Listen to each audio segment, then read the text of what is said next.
Yeah, hello guys. My name is David Omushaki.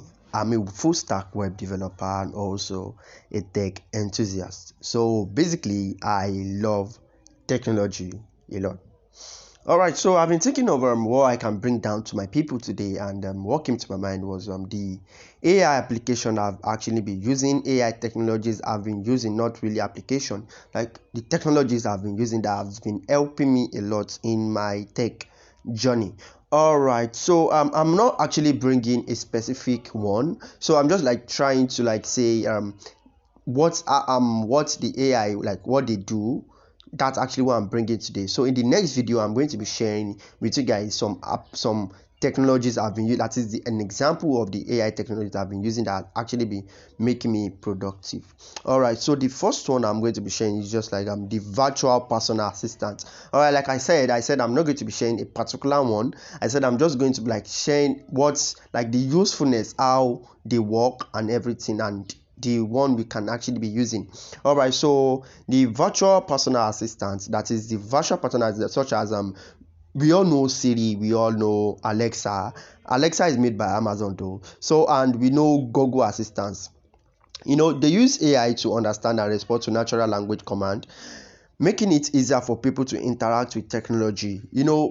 I'm very sure most of us actually use Google Assistant on Android. I'm using an Android, so it's very easier for me to use very easy for me to use Google Assistant. While for iPhone they use Siri, and the one we have, like the popular ones we have now, that is the Alexa made by Amazon, is actually the one reigning now. So they can actually be your own personal assistant. You can ask them questions, and they're going to respond to you in a very good way. They're actually AI that can actually help you with your own personal life. I've been using Google Assistant a lot. Probably I want to call someone, I can just call hey Google and say something to it, and it's going to actually help me. I'm very sure most people using iPhone, most people, they don't actually utilize their Siri. Siri can do a lot of things, and I bet it with you should try and utilize it and make use of it very well. All right, so the next one is the chatbot. All right, so chatbots use AI to communicate with customer, answer questions, and provide support, making it easier for businesses to handle customer inquiries. Okay, with everything I've explained like this now, you should be able to know that, okay, what chatbot does. I came across one chatbot, MTN chatbot, that can actually purchase data. I can make complaints instead of me going to their website and chatting with the customer, a real life customer, that I'm going to wait for like several hours before they can respond to me. I can actually chat with their chatbot. That is, they have loads of questions with it that it can help me out with anything I want to do. I think I don't know the name, but I'm going to put the name in the comment section though. All right, so and let me just put an example of chatbots that are very popular. We have many chats, we have Taz, we have Mobile Monkey too. They are actually very cool stuff to use. So the next one is a predictive maintenance. That aspect actually works well for me. Prediction, I so much love prediction. All right, so predictive maintenance uses AI to analyze data from sensors and machine to predict when equipment is likely to fail, allowing organizations to perform maintenance before failure occurs. All right, so my agbas in forex traders, they actually use something like this that can actually predict the future, that can actually predict trends, how analysis are going, how data are going. They use this predictive maintenance. I told you guys before that I'm not actually bringing a particular one. I'm just bringing it in a way that, okay, this is actually what AI does. So I'm just bringing it in a circular, not I'm not saying, okay, use this, don't use that. I'm just like saying, okay, this is actually what you can use them for. Like the first one I mentioned, that is the virtual personal assistance. Cool. I didn't just come and give you, okay, use ChatGPT, use this one. No, we have a lot of them, and we have uses that is what we can use them for.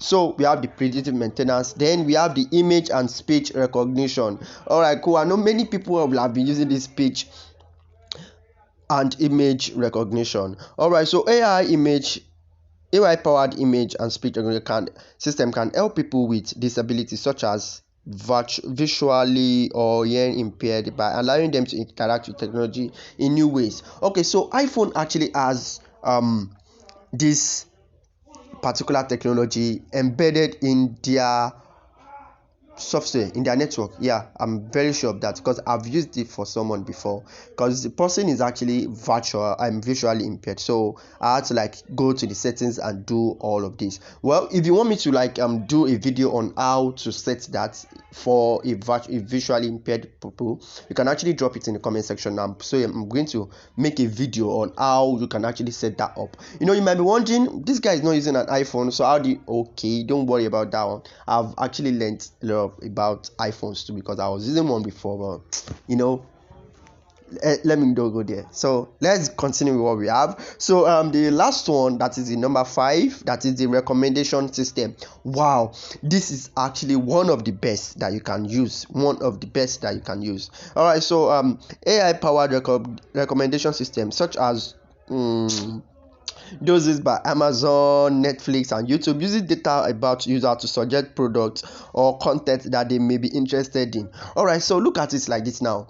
I'm not bringing one particular AI you should use.